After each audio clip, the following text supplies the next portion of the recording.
Hey y'all, it's Lacey, and today I'm here with my June wrap-up. The lighting sucks in this room, but I don't have anywhere else to do this right now that I'm probably not going to be disturbed, so we're going to work with what we've got. So in June, I only did 3 books because it was such a busy month for me. I did 1 audiobook, 2 physical books, and I DNF'd 2 books. So I'm just going to go in order that I wrote them down in my notes as I finished them, or whatever. So the first one was an audiobook. It was Eleanor Oliphant is Completely Fine by Gail Honeyman. I loved this book. It's the only book I've given 5 stars to so far, so it was just so good. I loved it, and I would definitely recommend the audiobook if you haven't read this book, but I think it would be a great book to read either way. You start off not really liking Eleanor because she's kind of odd, she's socially awkward, but as you get to know her, you find out why she is the way she is.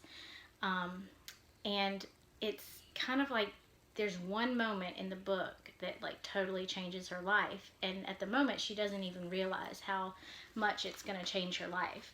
She's just standing on the sidewalk talking to a coworker, something that she usually doesn't do very often, and then this man collapses in front of them, and then from there her life starts to change by creating friendships and relationships through just this one moment that if she hadn't been where she was when she was, her life may not have changed the way that it did. And by the end, you just are so happy for her and the changes that have happened in her life that you just love this character. I think I want to get a copy of this book one day and maybe reread it, but it was just, I loved it. I loved this book, and she has been one of my favorite characters so far this year. I laughed out loud. I didn't cry, but I can see how you might. But there's some moments in the end, near the end of the book, where she gets a cat, and some of the funniest lines are with her and this cat. I'm not going to spoil anything, but yeah, it was a really good book. Definitely recommend, 5 stars. Okay, the next one was a DNF. It was Crazy Rich Asians by Kevin Kwan. I didn't DNF it because I didn't like it. I stopped listening to it because another book came available that I had been waiting for. But I've already seen the movie of Crazy Rich Asians, and actually I kind of like the movie better. The book went into more detail about a lot of the characters that you meet in the movie, but I think this is one of the instances where I like a movie better than I like the book. So I don't see myself going back to it and trying to finish it, because I just don't think it's really going to add anything. So the next DNF was one that I had been waiting for, and a lot of people have talked about it, and it was Beartown by Fredrik Backman. I did not like this book. I did not finish it. I got to like 20 chapters into this book and nothing happened. I think I was getting ready to get to the part where something was about to happen, but by that point I just didn't care anymore. I felt like I was being told everything and not shown anything. Like I couldn't envision anything in my head. It was just so-and-so did this, so-and-so said this, so this person said this, and it was just like a bunch of little robots moving around through the story to me. I didn't feel connected to any of them, and like I said, by the time I felt like things were starting to happen, I had just lost interest in it and didn't really care anymore. So, which was surprising considering the amount of people who love this book and have talked about it. And earlier this year, I read My Grandmother Asked Me to Tell You She's Sorry by Fredrik Backman, and I really enjoyed that book. I loved that book. It was great. So I was, had high expectations, but this one didn't have the same feel to it. And I know the subject matter was a lot more serious than his other books.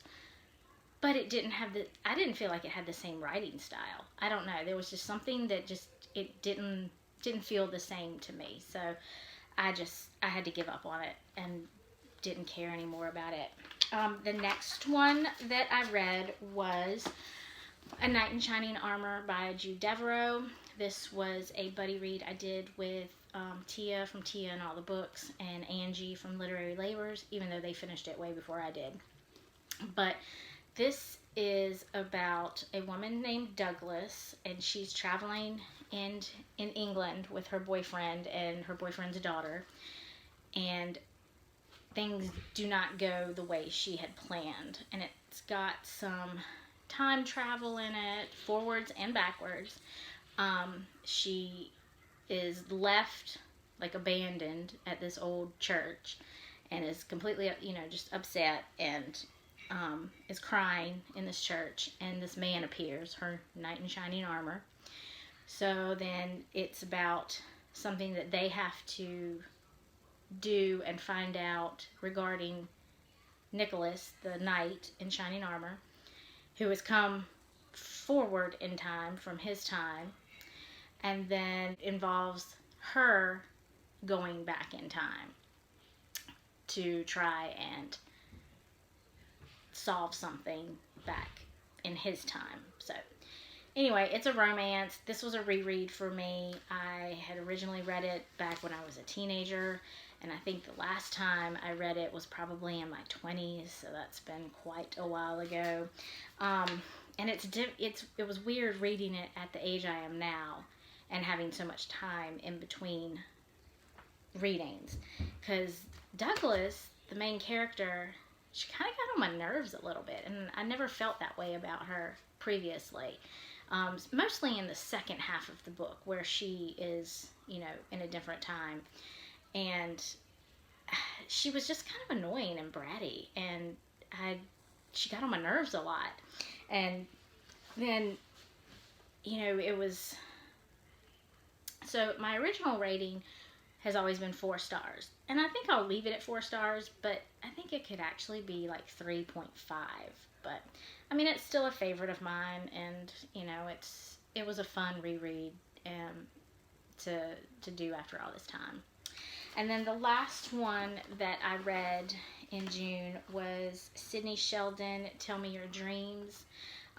This was okay. I think I gave it 2 stars. I think I've said before, like, Sidney Sheldon books are like Lifetime movies. Either they're good Lifetime movies that are fun and exciting, or they're kind of cheesy, bad Lifetime movies. And that was what this one was. It follows these 3 women. There are these murders that happen in different cities, and these 3 women are connected to these murders in some way. I figured out all the twists pretty early on, so it was really predictable. Nothing special. I doubt I will keep this book in my bookshelves, because it just wasn't all that great. Those were all the books that I got through in the month of June. Currently reading, I'm reading Pillars of the Earth. Trying to finally finish that up in the month of July. I'm doing it with the read along on Goodreads with that Vicky from Chapter 32 is hosting. And what else? Right now I'm listening to the audiobook of the Alice Network. So, and that's pretty good. I really enjoy that. So anyway, that's all I'm up to, or was up to in June. Hopefully July will be less busy and a better reading month for me, but we shall see. That's it. That's all I have for today. Thank you for watching, and I will see y'all next time. Bye.